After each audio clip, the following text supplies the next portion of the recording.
السلام علیکم ورحمۃ اللہ وبرکاتہ۔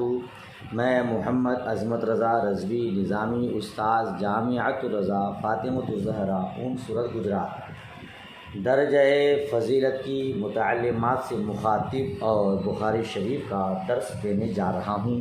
میں آپ سب سے مخاطب جو بھی اس سبق کو سن رہے ہیں پڑھ رہے ہیں، اللہ پاک آپ سب کو علم نافع عطا فرمائے، آپ کے صدقے مجھ گنہگار کو بھی علم نافع عطا فرمائے، آمین ثم آمین۔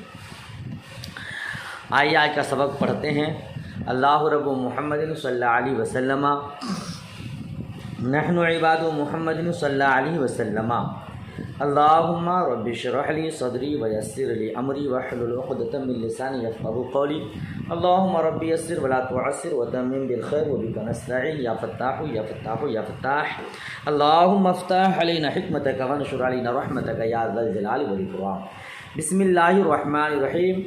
باب قول النبی صلی اللہ تعالی علیہ وسلم بنی الاسلام علی خمس وهو قول وفعل ويزيد وينقص قال اللہ تعالی اعوذ باللہ من الشیطان الرجیم لیزدادوا ایمانا مع ایمانہم وزدناهم هدى ويزيد الله الذين اهتدوا هدى والذين اهتدوا زادهم هدى وآتاهم تقواهم ويزداد الذين آمنوا إيمانا وقوله عز وجل أيكم زادته هذه إيمانا فأما الذين آمنوا فزادتهم إيمانا۔ چلے اتنے کا ترجمہ کیجئے۔ اس متعلق کل کے سبق میں باتیں ہو چکی ہے، اس کی وضاحت ہو چکی ہے، کیا اختلاف ہے، ایمان کی تعریف کیا ہے، کتاب الایمان سے کیوں شروع کیا، ایمان گھٹتا بڑھتا ہے یا نہیں، شوافع کا احناف کا کیا اختلاف ہے، دونوں کے دلائل کیا ہے، کل بالتفصیل یعنی بخاری شریف کا درس نمبر 7 اس میں مکمل بیان ہو چکا ہے۔ ترجمہ باقی ہے اور پھر اس کے آگے سبق پڑھانا ہے۔ بسم اللہ الرحمن الرحیم۔ باب قول نبی صلی اللہ تعالی وسلم، یہ باب ہے نبی علیہ السلام کے اس قول کے بارے میں کہ اسلام کی بنیاد 5 چیزوں پر ہے، اور وہ قول ہے اور فعل ہے۔ ہوا ضمیر کا مرجع اسلام، یعنی اسلام وہ قول ہے اور فعل ہے۔ وَيَزِيدُ وَيَنْقُصُ، اور وہ بڑھتا ہے اور گھٹتا ہے۔ نیچے لکھا وَيَزِيدُ بِالطَّاعَةِ، یعنی اطاعت سے بڑھ جاتا ہے۔ وَيَنْقُصُ بِالْمَعْصِيَةِ، اور گناہ کرنے سے ایمان گھٹ جاتا ہے۔ ٹھیک ہے نا؟ اس کے بارے میں آپ نے بھی تفصیل کل کے سبق میں پڑھ لیا ہے۔ قال، کہتے ہیں کہ استدل المؤلف ب8 آیات من القرآن علی زیادت الایمان، یعنی مؤلف نے امام بخاری علیہ الرحمہ نے قرآن مجید کی 8 آیات کے ذریعے ایمان کی زیادتی پر دلیل پیش کیا ہے، استدلال قائم کیا ہے۔ گویا امام شافعی علیہ الرحمہ، امام مالک، امام احمد بن حنبل کا جو مذہب ہے کہ ایمان گھٹتا بڑھتا ہے، تو امام بخاری علیہ الرحمہ کا رجحان بھی اسی طرف ہے۔ ٹھیک ہے نا؟ اسی لیے یہاں دیکھیے قرآن مجید کی جن آیاتوں کی تلاوتیں ہوئی، یہ ایک جگہ کی آیت نہیں ہے، مختلف مقامات، متعدد مقامات کی متعدد آیتیں ہیں، 8 آیات قرآنیہ ہیں۔ سمجھ شریف میں بات آ رہی ہے؟ تو ان کا موقف یہ ہے کہ ایمان یہ قول اور فعل ہے، اور جب قول اور فعل ہے تو ایمان کے اجزاء ہو گئے، اور اجزاء جب ہو گئے تو کبھی بڑھتا ہے کبھی گھٹتا ہے۔ عبادت کرتا ہے تو ایمان مضبوط ہو جاتا ہے، بڑھ جاتا ہے، اور گناہ کرتا ہے تو ایمان گھٹ جاتا ہے، یعنی کمزور ہو جاتا ہے۔ ٹھیک ہے نا؟ قال اللہ تعالی، اللہ تبارک و تعالی نے ارشاد فرمایا لیزدادوا ایمانا مع ایمانہم، تاکہ ایمان والے کا ایمان بڑھ جائے۔ یہ الگ آیت ہوئی۔ وزدناہم ہدی، اور ہم نے ان کی ہدایت کو بڑھا دیا، یہ الگ آیت ہوئی۔ وَيَزِيدُ اللَّهُ الَّذِينَ اهْتَدَوْا هُدًى، اور اللہ تبارک و تعالیٰ نے ہدایت یافتہ کی ہدایت کو بڑھا دیا، یا یہ کہ اللہ تبارک و تعالیٰ ہدایت والے کی ہدایت کو بڑھا دیتا ہے۔ والذین اہتدوا زادہم ہدی، اور جو لوگ ہدایت اختیار کیے اللہ تبارک و تعالیٰ نے ان کی ہدایت بڑھا دی۔ وآتاہم تقواہم، اور انہیں تقوا پرہیزگاری عطا فرمایا۔ وَيَزْدَادُ الَّذِينَ آمَنُوا ایمانا، اور ایمان والوں کا ایمان بڑھ جاتا ہے، ٹھیک ہے، یعنی جو ایمان لائے ان کا ایمان بڑھ جاتا ہے۔ وَقَوْلُ عَزَّ وَجَلَّ، اور اللہ تبارک و تعالیٰ کا ارشاد، اللہ عز و جل کا قول، أَيُّكُمْ زَادَتْهُ هَٰذِهِ ایمانا، کون ہے جس کا یہ ایمان بڑھ گیا، ہے نا، جو کسی کے ایمان کو بڑھا دیتا ہے۔ فَأَمَّا الَّذِينَ آمَنُوا فَزَادَتْهُمْ ایمانا، تو جو لوگ ایمان لائے فَزَادَتْهُمْ ایمانا، تو ان کا ایمان بڑھ گیا، ٹھیک ہے۔ اتنی آیت ہو گئی، اس کا ترجمہ ہو گیا، اب صفحہ پلٹیے۔ وَقَوْلُهُ فَاخْشَوْهُمْ فَزَادَهُمْ ایمانا، اور اللہ عز و جل کا قول فَاخْشَوْهُمْ فَزَادَهُمْ ایمانا، یعنی لوگوں نے مسلمانوں کو کہا ان سے ڈرو، فَاخْشَوْهُمْ، تو ان سے ڈرو، کن سے، یعنی کافروں سے، فَزَادَهُمْ ایمانا، تو ان کا ایمان اور بڑھ گیا۔ مسلمانوں کو جب کہا کہ کافروں سے ڈرو تو مسلمانوں کا ایمان اور بڑھ گیا اور مضبوط ہو گیا۔ وَقَوْلُهُ وَمَا زَادَهُمْ إِلَّا إِيمَانًا وَتَسْلِيمًا، اور اللہ عز و جل کا قول کہ ان کا ایمان اور ان کی تسلیم بڑھتی جاتی ہے۔ وَمَا زَادَهُمْ، اور ان کا ایمان نہیں بڑھا، اور وَمَا زَادَهُمْ، اور وہ لوگ نہیں بڑھے، إِلَّا إِيمَانًا وَتَسْلِيمًا، مگر ایمان اور تسلیم، یعنی ان کا ایمان اور ان کی تسلیم بڑھتی ہی چلی جا رہی ہے، ٹھیک ہے۔ ان آیات کے ذریعے، جو 8 آیتوں کا ٹکڑا بیان کیا، ان کے ذریعے امام بخاری علیہ رحمہ یہی ثابت کرنا چاہتے ہیں کہ ایمان بڑھتا بھی ہے اور گھٹتا بھی۔ ان متعدد آیات میں اللہ عز و جل نے ایمان کے بڑھنے کا معنی بیان کیا ہے نا، تو جب ایمان بڑھتا ہے تو ظاہر سی بات ہے کہ کبھی گھٹتا بھی ہے۔ ہم یہی کہیں گے کہ وصف ایمان گھٹتا بڑھتا ہے، نفس ایمان گھٹتا بڑھتا نہیں ہے۔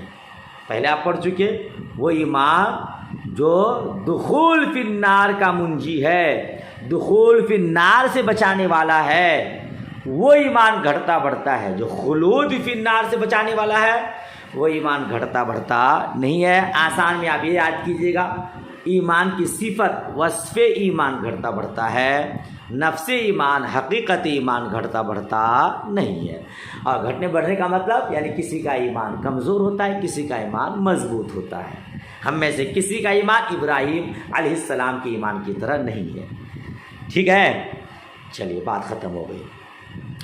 وَالْحُبُّ فِي اللَّهِ وَالْبُغْضُ فِي اللَّهِ مِنَ الْإِيمَانِ، اللہ سے محبت اور اللہ ہی کے لیے عداوت ایمان کا حصہ ہے۔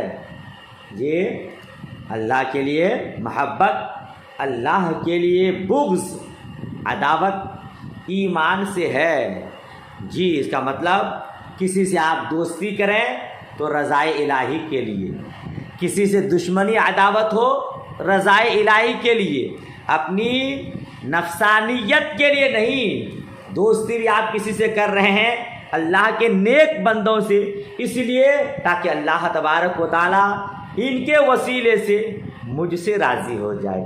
ہم سرکار غوث پاک، سرکار خواجہ غریب نواز اور اللہ کے نیک بندوں سے اس لیے محبت کرتے ہیں تاکہ ان کے وسیلے سے اللہ پاک ہم سے محبت کرنے لگ جائے، ہے نا۔ یہ ایمان کی علامت ہے۔ نیک بندوں سے، علماء کرام سے، صلحاء نظام سے دوستی کرنا اس لیے کہ اللہ اس سے راضی ہے، ہم سے راضی ہو جائے، یہ ایمان کا ایک حصہ ہے، ایمان کی علامت ہے۔ اور جو دشمنان اسلام ہے، جو گستاخان رسول ہیں، ان سے عداوت یہ ایمان ہے۔ جو اللہ کا نہیں وہ ہمارا کیسے ہوگا؟ جو رسول باوقار صلی اللہ تعالی علیہ وسلم کا نہیں وہ ہمارا کیسے ہوگا؟ جو ہمارے بزرگان دین کا نہیں وہ ہمارا کیسے ہوگا؟ لہذا آج کے دور میں جو وہابی ہے، بد مذہب ہے، غیر مقلد ہے، اہل خبیث ہیں، ان سے ہمارے دلوں میں اگر عداوت ہے تو اس کا مطلب کہ ہمارے اندر ایمان سلامت ہے۔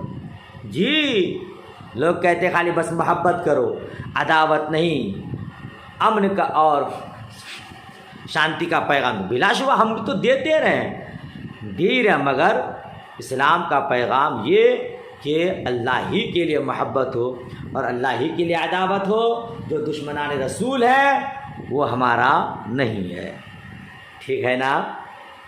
چلیے یہ اس کا محبت ہے مطلب ہے۔ تو دیکھیے ایمان، محبت بھی اور عداوت بھی گھٹتی بڑھتی ہے، کسی سے محبت کم ہوتی ہے، کسی سے محبت زیادہ ہوتی ہے۔ باپ کو اپنی اولاد سے جو محبت ہے دوسرے کی اولاد سے نہیں، ماں کو اپنی اولاد سے جو محبت ہے وہ دوسرے اولاد سے نہیں ہوگی۔ تو معلوم ہوا کہ اپنی اولاد سے محبت زیادہ ہے، دوسرے کی اولاد سے محبت کم ہے، ٹھیک ہے نا؟ اب اولاد میں بھی دیکھیے، اگر کسی کو 5 اولاد ہے تو ہر کسی سے ایک جیسی محبت نہیں ہوتی ہے، کسی سے زیادہ، کسی سے کم۔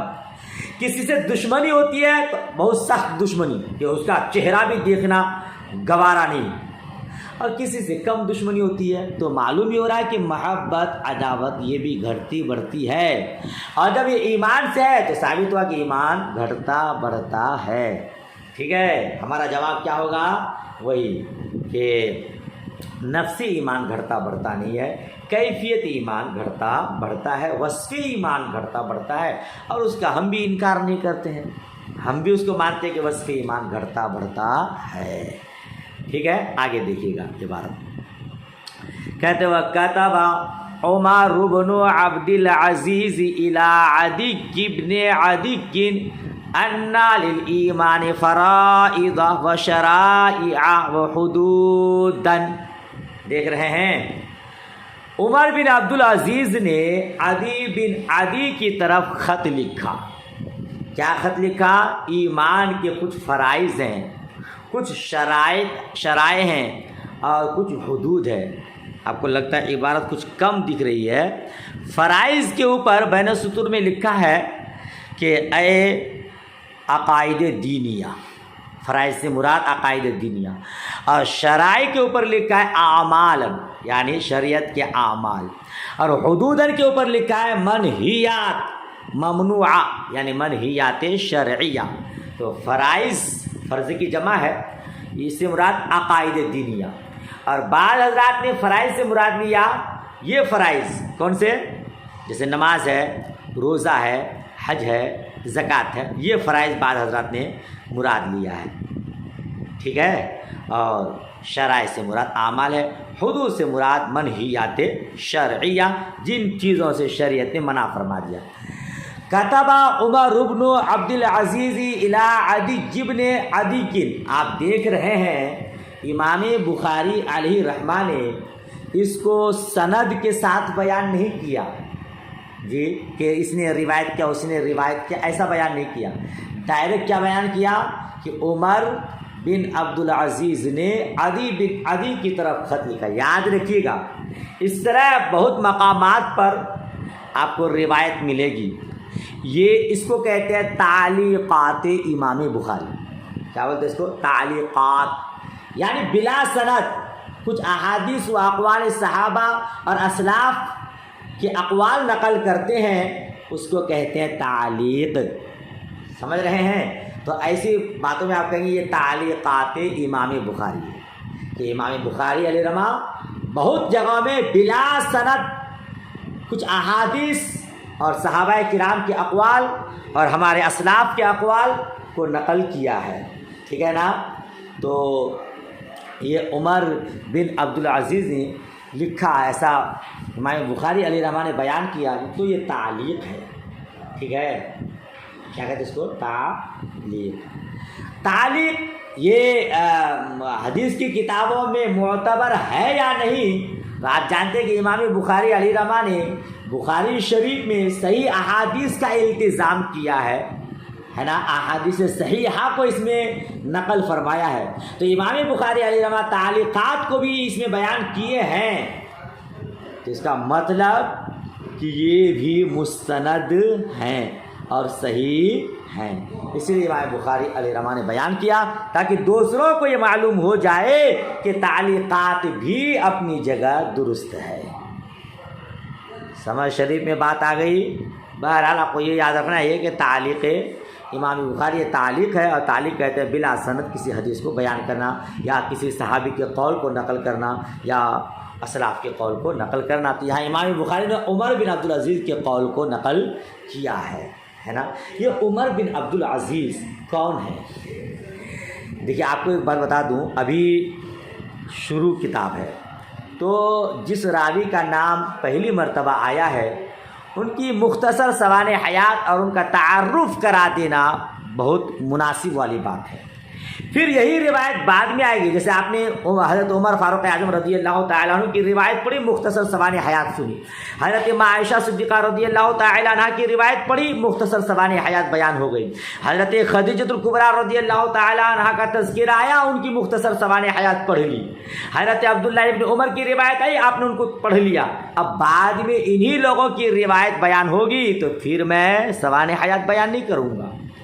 حضرت ابو ہریرہ رضی اللہ تعالیٰ عنہ کی روایات آپ بار بار پڑھیں گے. ایک جگہ ان کی سوانح حیات، ان کا تعارف بیان ہو گیا تو پھر دوسری جگہ نہیں.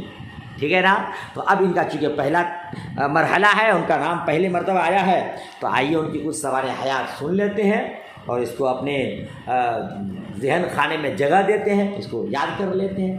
ٹھیک ہے نا، یاد کر لیجیے. تو یاد رکھیے گا، عمر بن عبدالعزیز بن مروان بن حکم بن عاص بن امیہ، یہ ان کا سلسلہ نسب ہے. خلفائے راشدین میں سے ایک ہیں، جلیل القدر تابعی اور اپنے وقت کے امام عادل زاہد پرہیزگار ہیں. ان کی والدہ ام عاصم لیلہ بنت عاصم بن فاروق ہیں.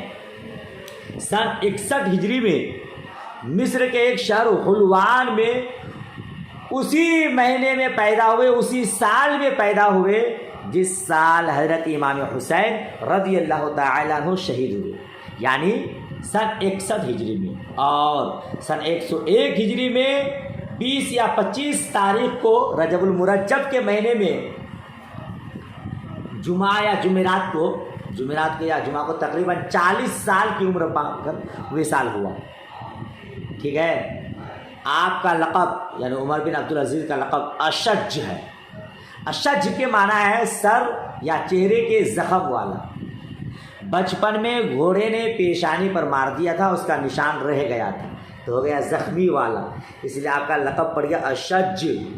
سمجھ رہے ہیں. حضرت فاروق اعظم رضی اللہ تعالی عنہ نے فرمایا تھا، میری نسل میں ایک لڑکا ہوگا جس کے چہرے پر زخم کا نشان ہوگا، وہ خلیفہ ہوگا، زمین کو انصاف سے بھر دے گا جیسا کہ ظلم سے بھری ہوگی.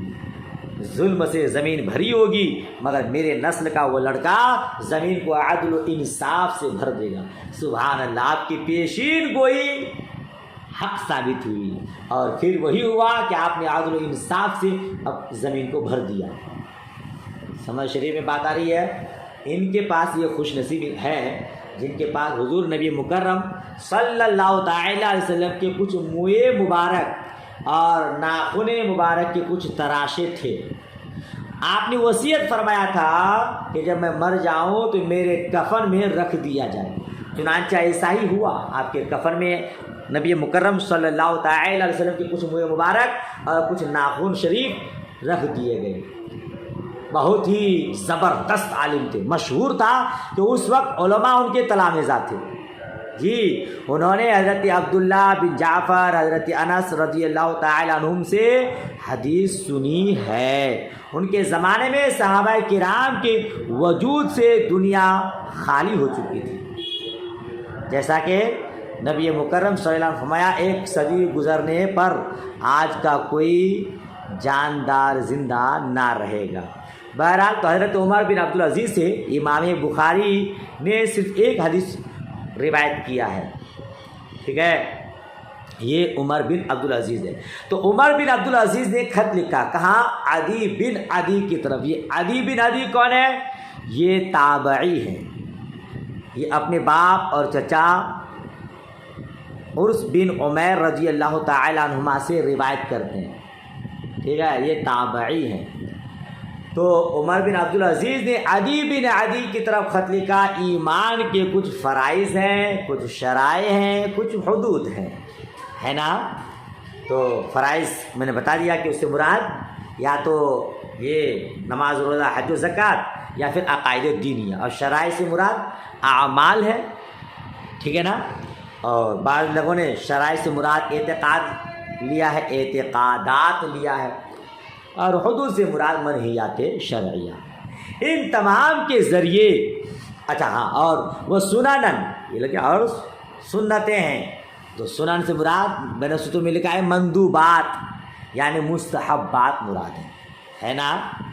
ان تمام باتوں سے امام بخاری علیہ رحمہ یہ ثابت کرنا چاہتے ہیں کہ اعمال ایمان کے اجزاء ہیں، ٹھیک ہے نا؟ نماز روزہ حج و زکوٰۃ، یہ حدود، یہ مستحبات، یہ سب ایمان کے جب فرائض ہیں، شرائع ہیں، تو ایمان کے یہ سب اجزاء ہیں، اور جب اجزاء ہیں تو ایمان گھٹتا بھی ہے اور بڑھتا بھی ہے۔ آپ کا جواب کیا دیں گے؟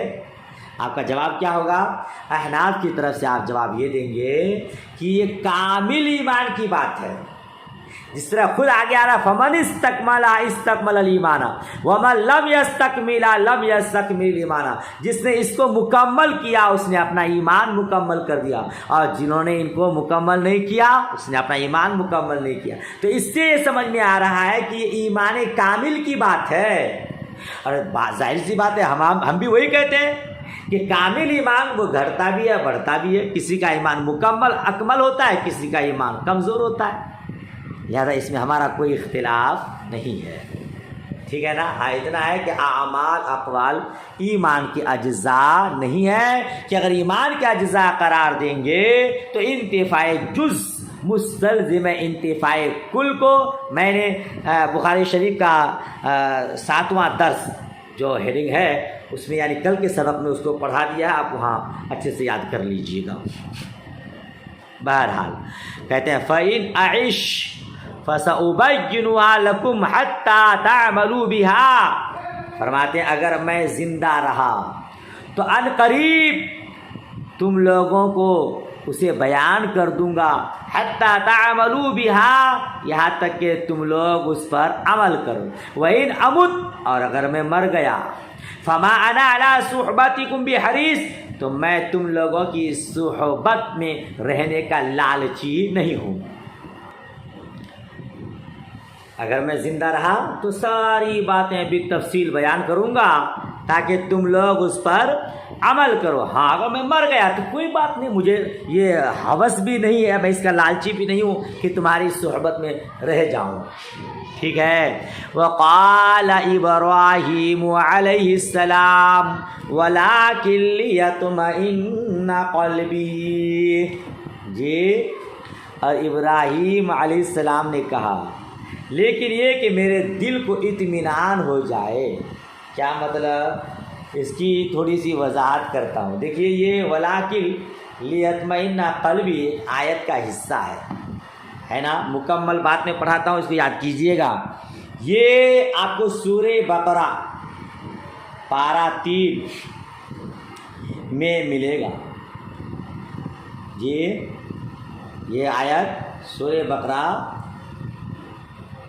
پارہ 3 اور آیت نمبر 260، اس میں یہ پورا واقعہ موجود ہے حضرت ابراہیم علیہ السلام کا۔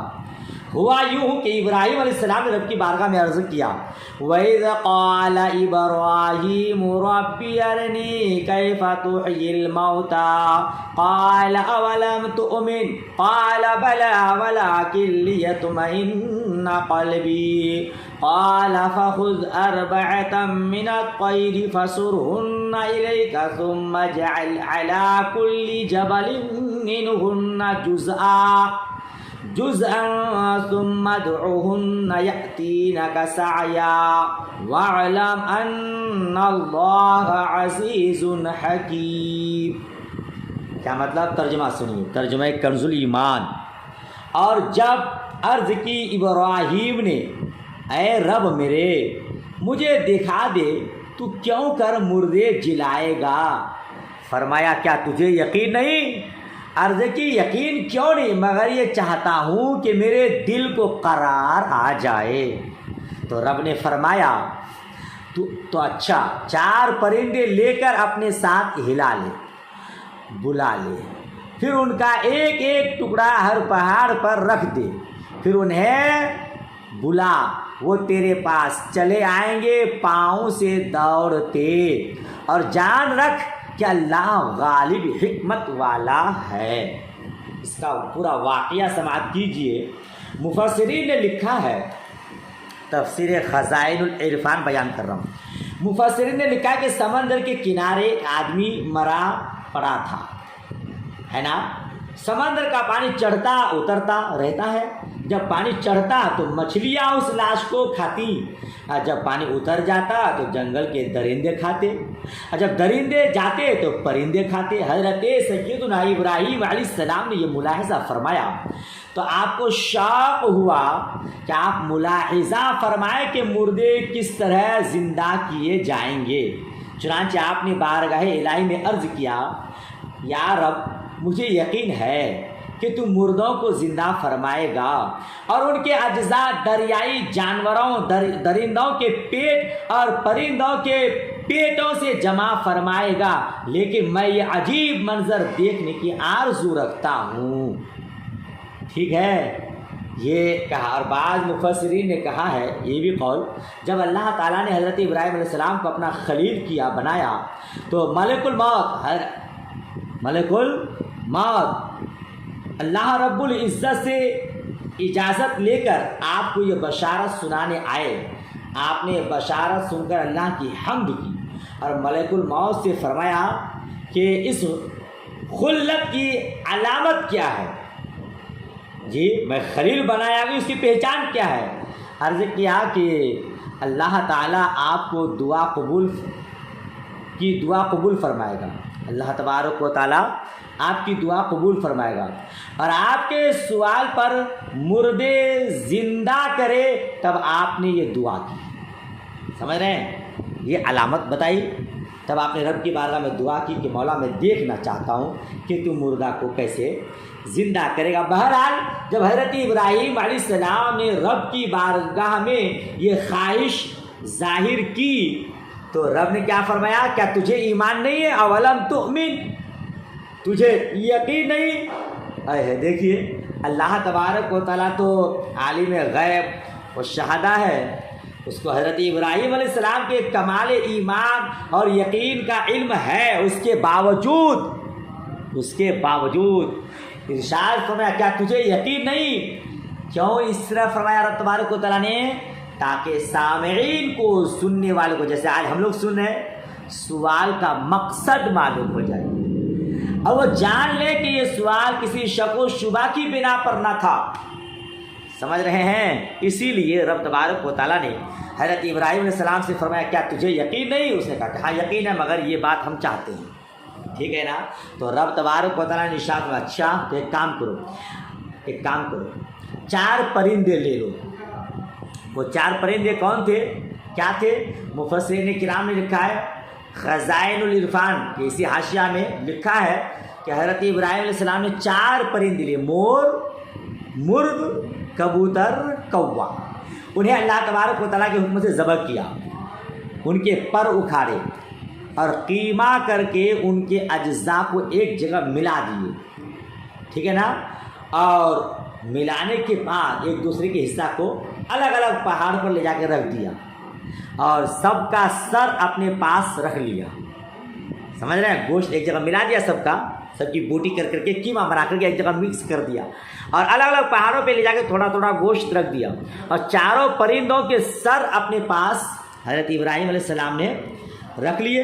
پھر فرمایا کہ آؤ حکم الہی سے، اللہ یہ فرماتے ہی وہ تمام اجزاء اڑے اور ہر جانور کے اجزاء علیحدہ ہو کر اپنی اپنی تربیت سے جمع ہوئے، اپنی اپنی ترتیب سے جمع ہوئے اور پرندوں کی شکلیں بن کر اپنے پاؤں سے دوڑتے حاضر ہوئے اور اپنے اپنے سروں سے مل کر بے عین ہی پہلی کی طرح مکمل ہو کر اڑ گئے۔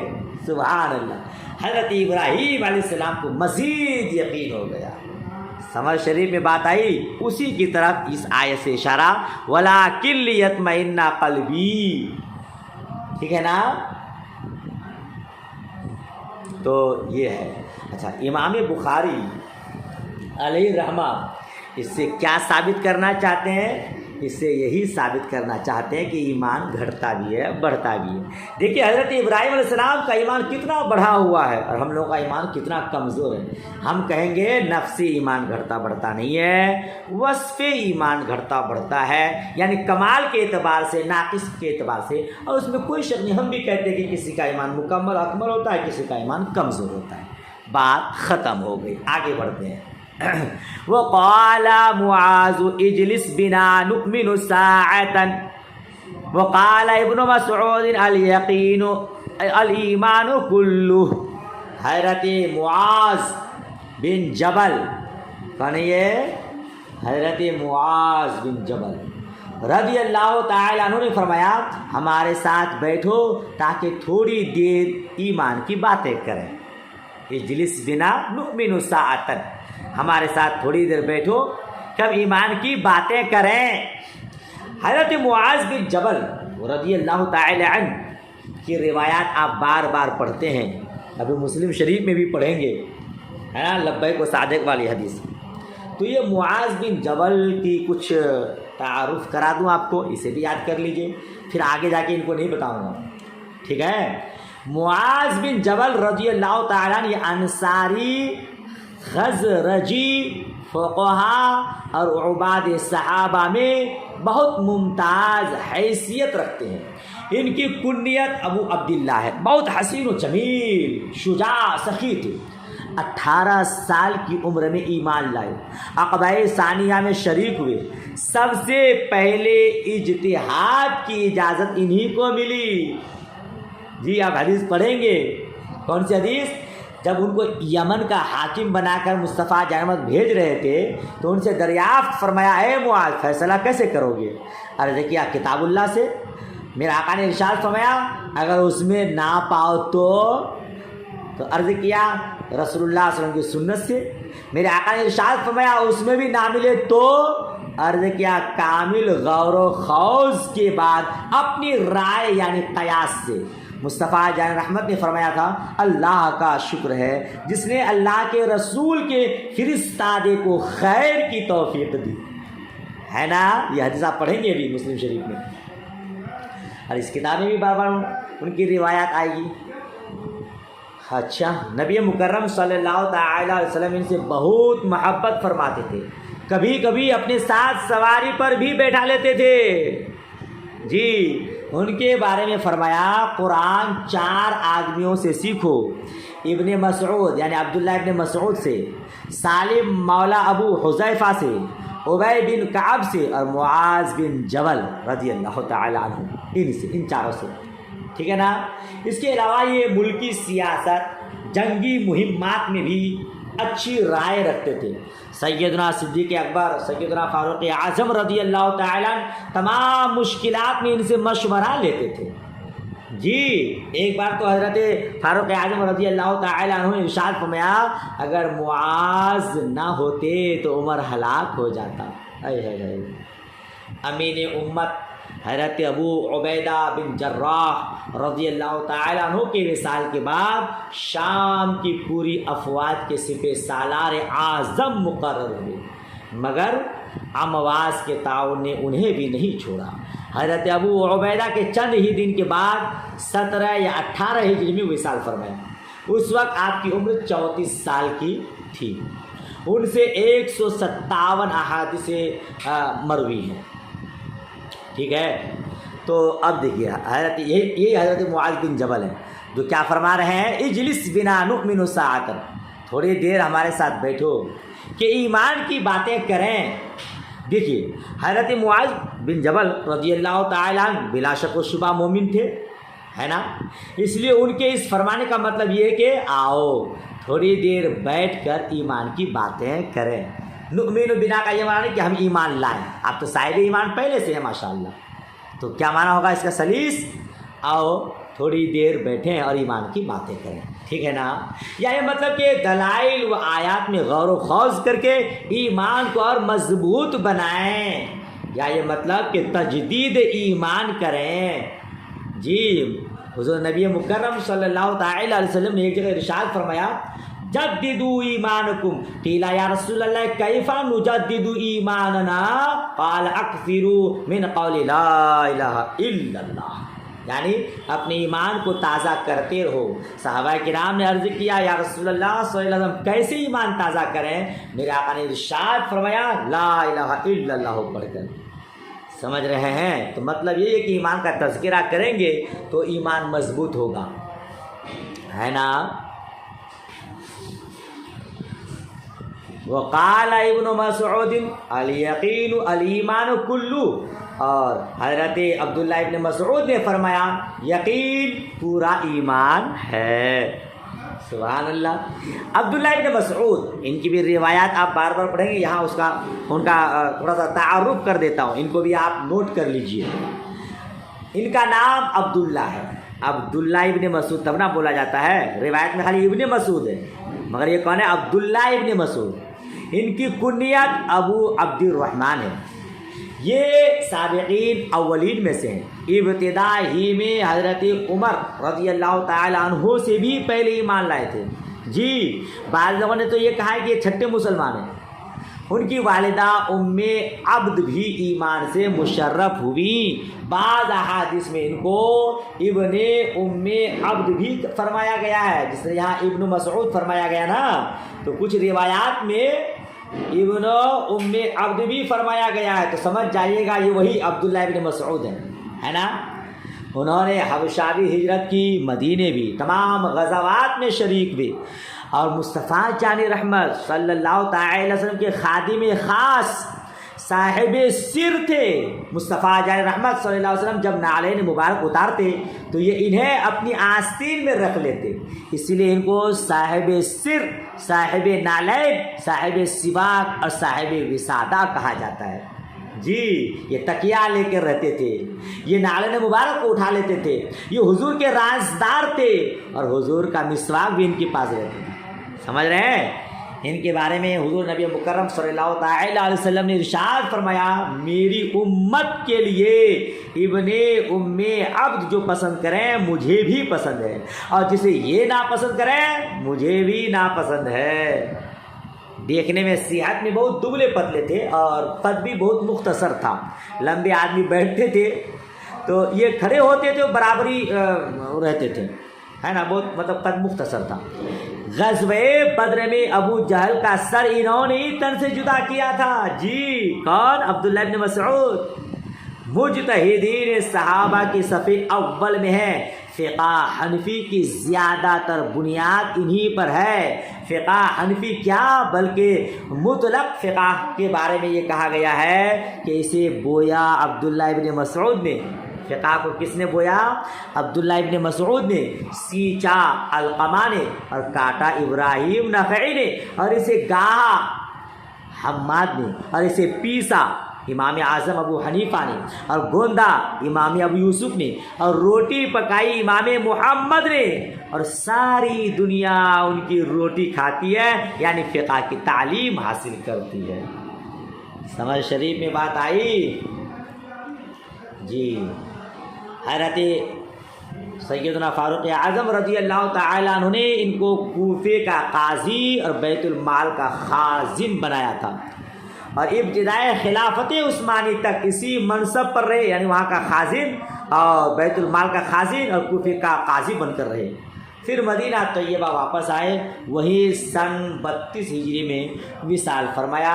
وصال کے وقت آپ کی عمر شریف 60 سے کچھ زیادہ تھی. جنت البقیع میں مدفون ہوئے. ٹھیک ہے نا.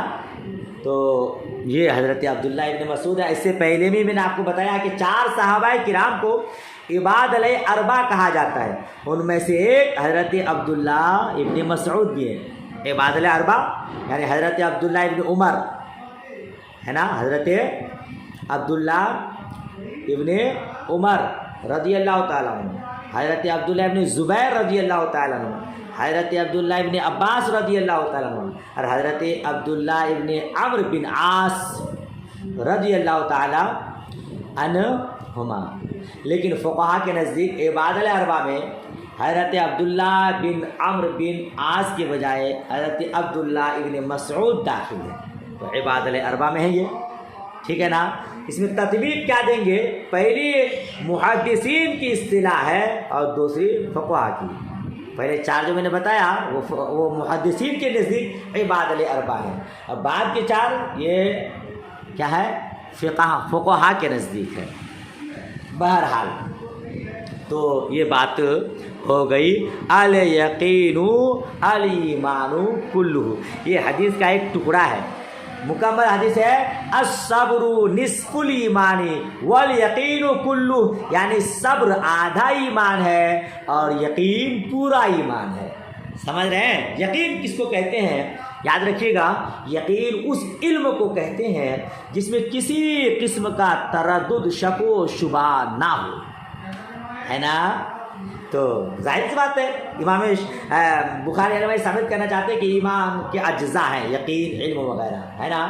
تو کہتے ہیں کہ یہ ہم بھی کہتے ہیں کہ صرف یقین اور تصدیق کا نام ایمان ہے۔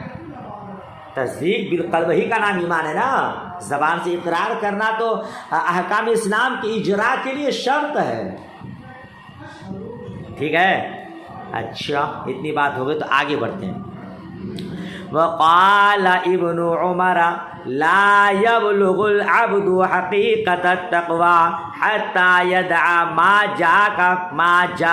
حاک فی الصدر، اور عبداللہ ابن عمر نے فرمایا بندہ اس وقت تک حقیقت تقوی تک نہیں پہنچ سکتا جب کہ اس چیز کو نہ چھوڑ دے جو اس کے دل میں کھٹکے، حاکہ کا معنی کھٹکے، سمجھ رہے ہیں؟ انسان تقوی کی حقیقت تک نہیں پہنچ سکتا جب تک اس بات کو نہ چھوڑ دے جو دل میں کھٹکے، جس بارے میں دل کو شک و شبہ ہے کہ حلال ہے کہ نہیں، مباح ہے کہ نہیں، آدمی اس کو بھی چھوڑ دے گا، تب جانیے گا کہ وہ ایمان کے حقیقت تک پہنچ گیا، پرہیزگاری کے حقیقت تک پہنچ گیا۔ شک و شبہ ہے، اس کے باوجود اس کو کر لے رہا ہے، اس کا مطلب کہ وہ حقیقت تقوی تک نہیں پہنچا ہے۔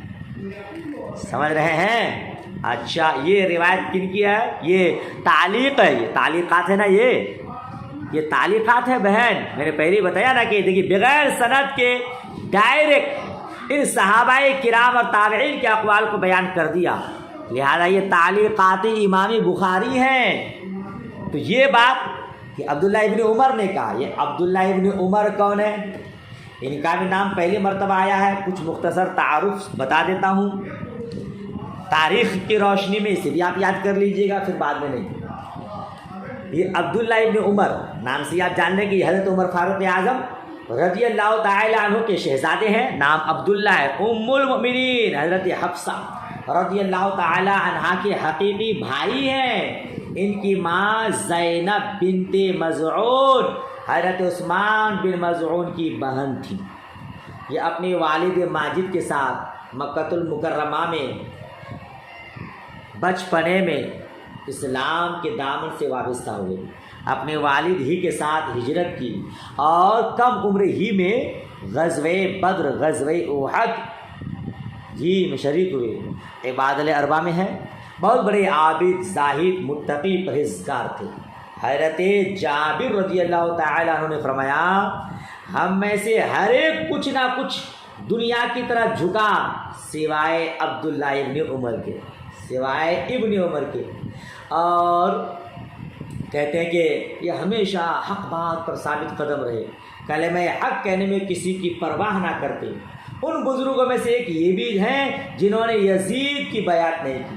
حجاج ایک بار دیر تک خطبہ دیتا رہا، نماز کا وقت تنگ ہو گیا تو آپ نے فرمایا اے حجاج، سورج تیرا انتظار نہیں کرے گا۔ اتنے حق گو تھے، کہیں بھی غلط بات پر کسی کو بھی ٹوک دیتے تھے، ہے نا۔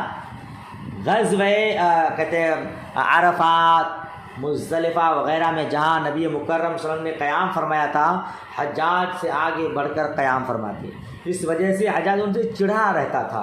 حجاج ایک شخص کو انہیں شہید کرنے پر مقرر کر دیا، اللہ اللہ، اس شخص نے نیزے کی انہی زہر میں بجھالی، عرفات سے واپسی میں راستے میں بھیڑ کر کے یہ شخص ان سے چپک گیا اور یہ زہر آلود انہی ان کے قدم کی پشت میں چبھا دی۔ اس کے صدمے سے چند دن بیمار رہ کر اللہ تبارک و تعالیٰ کے بارگاہ میں پہنچ گئے۔ اس سے اندازہ ہوتا ہے کہ ذوالحجہ میں وصال ہوا ہے نا، کیونکہ اسی میں گئے تھے نا غزوہ عرفات میں۔ تو نماز کس نے پڑھائی تھی؟ اسی کا حجاج نے نماز جنازہ پڑھائی، حجاج نے نماز جنازہ پڑھائی اور مکہ معظمہ کے قریب ایک قبرستان میں، مہاجرین کے قبرستان میں دفن ہوئے۔ نزول وحی سے 1 سال قبل پیدا ہوئے۔ حضرت عبداللہ بن زبیر رضی اللہ تعالی عنہما کی شہادت کے 6 ماہ بعد سن 73 ہجری میں وصال ہوا۔ 86 سال آپ کی عمر شریف ہوئی، ٹھیک ہے نا۔ ان سے کتنی احادیث کریمہ مروی ہے؟ ان سے 2630 احادیث مروی ہیں۔ کتنے؟ 2630 احادیث مروی ہیں۔ بہرحال تو آپ نے کیا فرمایا؟ بندہ اس وقت تک حقیقت ایمان، حقیقت تقویٰ تک نہیں پہنچ سکتا جب تک کہ اس چیز کو چھوڑ دے جو اس کے دل میں کھٹکے، یعنی کسی چیز میں اگر شک و شبہ ہو، تردد ہو، اس کو چھوڑ دے آدمی تو سمجھ جائیے کہ وہ تقویٰ کے اعلیٰ منزل کو پہنچ گیا، اور اگر نہیں تو پھر اس کے اندر تقویٰ اور پرہیزگاری نہیں ہے۔ سمجھ شریف میں بات آ رہی ہے؟ چلیے کہتے ہیں آگے، وقال ابن عباس رضی اللہ تعالی عنہما شرعتا ومنہاجا سبیلا وسنتا ودعاءکم، کہا لگا وقال مجاہد شرع لکم من الدین ما وصى به نوحا، ابن عباس مفسر اعظم ہے نا، انہوں نے شرعتا شرع لکم من الدین ما وصى به نوحا کی تفسیر فرمائی کہ اے محمد صلی اللہ تعالی وسلم اور نوح علیہ السلام، ہم نے آپ کو دین واحد کی وصیت کی۔ جی، شرع لکم من الدین ما وصى به نوحا، اس کا لفظی ترجمہ آپ کریں گے شرع لکم، تمہارے لیے دین کو ظاہر کیا، لفظی ترجمہ ما وصى به نوحا، جس کو کی وصیت نوح علیہ السلام کو کی تھی۔ اس کی تفسیر میں مفسر اعظم حضرت عبداللہ ابن عباس رضی اللہ تعالی عنہما نے فرمایا کہ اس کا مطلب یہ کہ ہم نے آپ کو مصطفیٰ جانب صلی اللہ علیہ وسلم اور نوح علیہ السلام کو دین واحد کی وصیت کی، اوصیناک یا محمد وإیاہ دینا واحدا، ٹھیک ہے نا۔ وقال ابن عباس شرعتا ومنہاجا سبیلا وسنتا، اور حضرت عبداللہ ابن عباس رضی اللہ تعالی عنہ، نعوذ باللہ، وہ حضرت مجاہد نے کہا تھا، ترجمہ غلط کر دیا کیا؟ وہ حضرت مجاہد نے کہا تھا، یہ حضرت عبداللہ ابن عباس مفسر اعظم نے کہا شرعتا ومنہاجا کی تفسیر، شرعتا منہاجا کی تفسیر سبیلا اور شرعتا کی تفسیر سنتا، یعنی طریقہ، راستہ اور سنت، وَدُعَاءَكُمْ ایمانکم، اور تمہاری دعا تمہارا ایمان ہے۔ یہاں حاشیہ دیکھیے، قال ابن عباس شرعتا ومنہاجا سبیلا وسنتا، فسبیلا تفسیر منہاجا، یہ سبیلا منہاجا کی تفسیر ہے، وسنتا تفسیر و شرعتا، یہ شرعتا کی تفسیر ہے، سمجھ رہے ہیں؟ اور آگے کیا لکھا؟ دعاءکم ایمانکم، تمہاری دعائیں تمہارا ایمان ہے۔ کہتے ہیں فقال المراد، یعنی اللہ تعالیٰ نے ارشاد فرمایا قل ما یعبأ بکم ربی لولا دعاءکم، تو یہاں دعاءکم سے مراد ایمانکم، فقال المراد من الدعاء الایمان، دعا سے مراد ایمان ہے، سمجھ رہے ہیں؟